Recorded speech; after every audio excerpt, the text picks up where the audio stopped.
Ano ang ibig sabihin na omnipresente ang Diyos? Sasagutin namin ang tanong na ito sa bidyong ito. Marami ka pang matututunan sa aming website na gotquestions.org Tagalog. Ang unlapi na omni ay nagmula sa salitang Latin na nangangahulugan na lahat. Kaya ang sabihin na omnipresente ang Diyos ay nangangahulugan na ang Diyos ay sumasalahat ng dako sa lahat ng panahon. Sa maraming relihiyon, pinaniniwalaan na ang Diyos ay nasa lahat ng dako, samantalang sa Judaismo at Kristyanismo, ang paniniwalang ito ay nahahati sa dalawa. Ang Diyos ay nasa lahat ng kanyang nilikha, immanence, ngunit siya rin ay hiwalay sa lahat ng kanyang nilikha, transcendence. Bagamat ang Diyos ay hindi kalakip sa lahat ng kanyang nilikha, o pantismo, ang paniniwala ng lahat ng bagay ay Diyos, siya ay nasa lahat ng dako sa lahat ng panahon. Ang presensya ng Diyos ay nasa kanyang sangnilikha, bagamat hindi pare-pareho ang kapahayagang ito sa lahat ng tao sa lahat ng lugar. May mga panahon na mapapansin na aktibo siya sa isang sitwasyon, habang maaaring hindi niya ihayag ang kanyang presensya sa ibang pagkakataon sa ibang lugar. Ipinakita sa atin ng Biblia na ang Diyos ay maaaring magpahayag sa isang tao sa isang paraang nakikita. Awit 46:1, Isaiah 57:15. At maaaring nasa lahat siya ng sitwasyon sa lahat ng sangnilikha sa isang partikular na panahon. Awit 33:13-14. Ang pagiging omnipresente ng Diyos ay ang dahilan kung bakit siya nasa lahat ng lugar sa lahat ng panahon. Bagamat ang Diyos ay nasa lahat ng lugar sa lahat ng panahon, hindi siya limitado sa isang lokal na oras o lugar. Ang Diyos ay nasa lahat ng dako at nasa lahat ng bawat ngayon. Walang molekula o piraso ng atom ang napakaliit na wala doon ang Diyos, o napakalaking galaksi na hindi kayang punan ng presensya ng Diyos. At kung maglalaho man ang lahat ng sangnilikha, hindi pa rin mawawala ang presensya ng Diyos. Ang Diyos ay natural na nasa lahat ng aspeto ng kalikasan, sa lahat ng kaparaanan, panahon at lugar. Isaiah 40:12, Nahum 1:3. Ang presensya ng Diyos ay aktibo sa iba't ibang kaparaanan sa bawat pangyayari sa kasaysayan, at siyang nasa likod ng lahat na nangyayari sa buhay ng tao. Awit 48:7, Ikalawang Kronika 20:37 at Daniel 5:5-6. Ang Diyos ay nakikinig sa isang espesyal na kaparaanan sa lahat ng tumatawag sa Kanya, sa mga nananalangin para sa iba, sumasamba sa Kanya, dumadaing sa Kanya araw at gabi, at taimtim na humihingi ng kapatawaran sa kanilang mga kasalanan.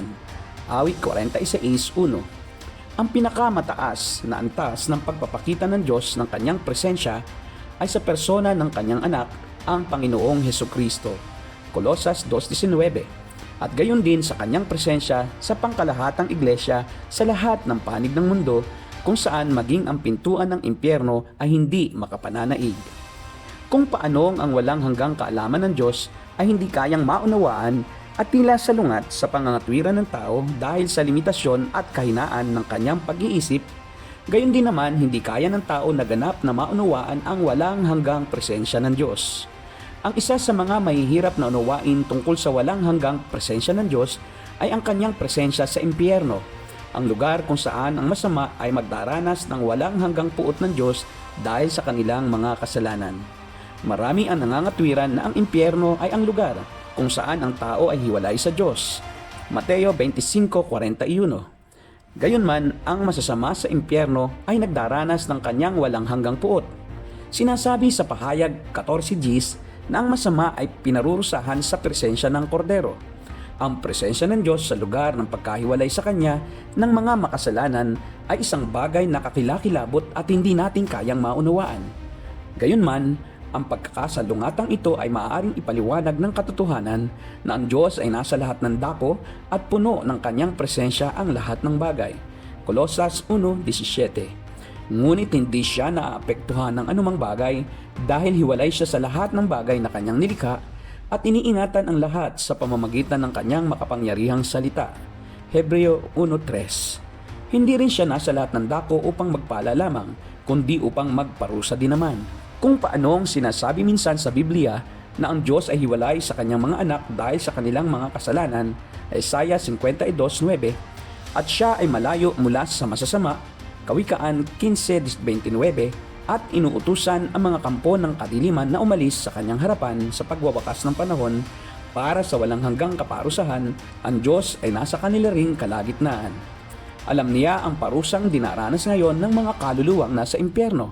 Alam niya ang kanilang paghihirap, ang kanilang panaghoy upang magaanan, ang kanilang mga luha at kalungkutan dahil sa walang hanggang pagdurusa na kanilang kinalalagyan.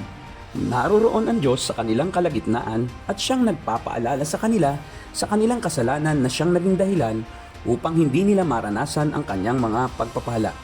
Nasa impyerno ang Diyos, ngunit hindi niya ipinadadama sa mga tao roon ang iba niyang katangian maliban sa kanyang hustisya at puot. Gayon din naman, nasa langit din ang Diyos at ipinakikita ang bawat pagpapala na hindi natin kayang lubos na maunawaan kahit dito pa lamang sa lupa.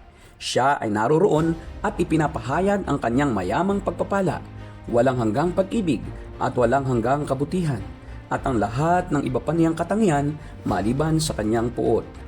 Ang walang hanggang presensya ng Diyos sa lahat ng dakos sa lahat ng panahon ay nararapat na magpaalala sa atin na hindi natin maaaring itago sa Diyos ang ating mga kasalanan.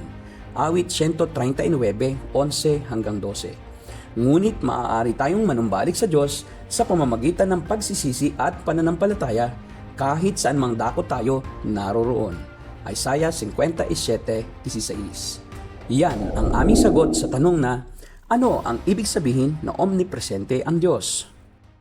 Sa aming website na gotquestions.org Tagalog, mababasa mo ang pagtalakay sa iba't ibang paksa at mga inirerekomenda naming babasahin.